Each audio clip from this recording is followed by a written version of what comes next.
Hello everyone. Welcome to a little bit of everything. Today, I'm going to talk to you about something we've found out, and it's that Nicolas Maduro didn't do his show because supposedly he was sick with otitis. I say supposedly because who really believes that story? The journalist went and Pacheco, she's one of the ones surprising us today. There's also additional information that came from another source. So, Bell says brings us a confirmation of what we've heard.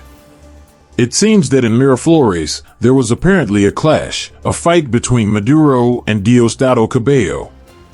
Diosdado Cabello confronted Maduro because he left him out of his plans within the imminent changes that are going to happen in the structure of the United Socialist Party of Venezuela and within the government plans. Diosdado's anger, his rage, was so intense that he decided to go to Cuba to talk to Diaz-Canel and put things on the table. Let's remember that Diosdado isn't a Cubanist, Castrist, or Canalist, as the number 2 of Nicolas Maduro's regime likes to call him. He's not really aligned with Nicolas, because Diosdado has his own agenda. But this character, the Mayan from El Furriel, decided to travel to Cuba, where he was received by the leadership of the Communist Party to receive guidance on the situation in Venezuela. This visit is quite unusual, as, like I've mentioned before, Cabello has never, and I mean never, been among the closest purposes of the Cuban elite. He hasn't had the favor of the Castros or Canel and doesn't usually leave the country in a surprising manner. This has a lot of people concerned. As I was saying, and as Pacheco says, there was a strong clash between Diosdado and Nicolas Maduro yesterday, so he decided to go to Cuba to voice his complaints. And that's why Maduro had to suspend the program, because he's making important decisions, especially after the report I've just shared with you, where it's mentioned, or I'm going to share with you today, that Nicolas Maduro is cornered. Why?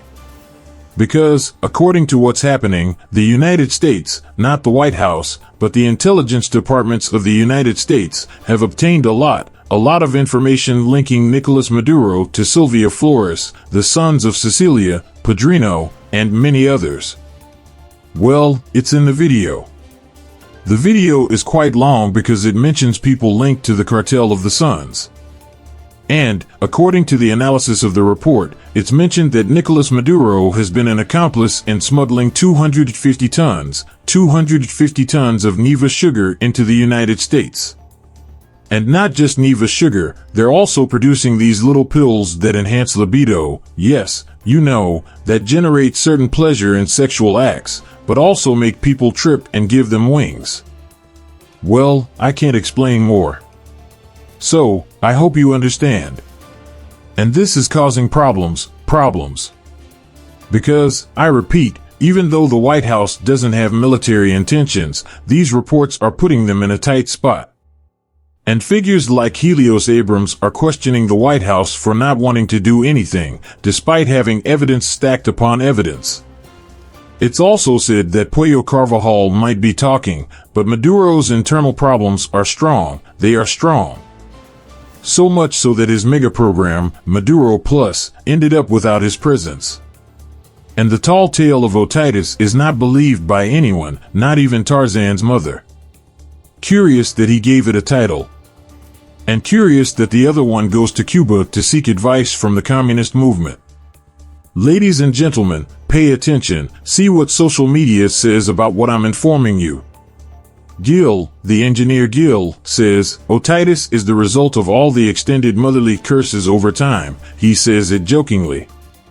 Another one says, Abraham Dulces, in local terms, it's called the implosion of the PSUV. A power struggle. Yes, they're in conflicts. Yes, this Rafa Calderon says, I believe something of what Perez Vivas says. They are considering placing more sycophants in the National Electoral Council to discourage voting. But may it go with God's favor. Their plans will be frustrated. Rafa, I believe like you that we have to consider all necessary scenarios, but let me tell you something, in my opinion, this regime won't be ousted by votes. This regime needs to be helped to exit peacefully. To the astute, few words are needed.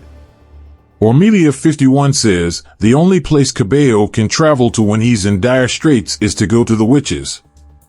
Another one says, Gil, the engineer Gil, asks, I don't understand. If the Empire has him in its sights, why didn't they intercept that plane? You know that Diosdado's plane takes off from runway 4, which belongs to the Miraflores Palace.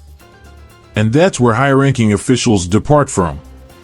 And that plane goes straight to Cuba, which is right here, just in front of Venezuela. He doesn't pass through U.S. territory, doesn't pass through U.S. airspace, goes through international waters, and easily arrives in Cuba. That's why they don't shoot it down, engineer.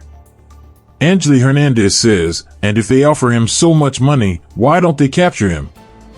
But who's going to catch him? The Cubans, who's going to catch him?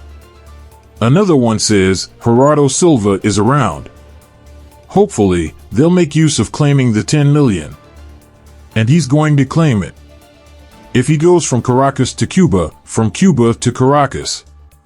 If he veers off course a bit, a different story would unfold, but if he headed towards Colombia, his soulmate, Gustavo Petro, won't stop him.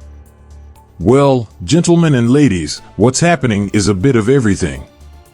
Tell me what you think about this information. Stay alert.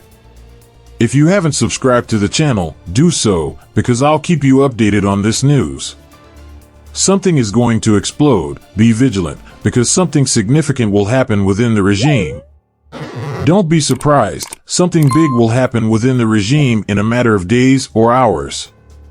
Stay tuned. I care for you all. Blessings until next time. And don't forget to visit selfmatamillionaires.online.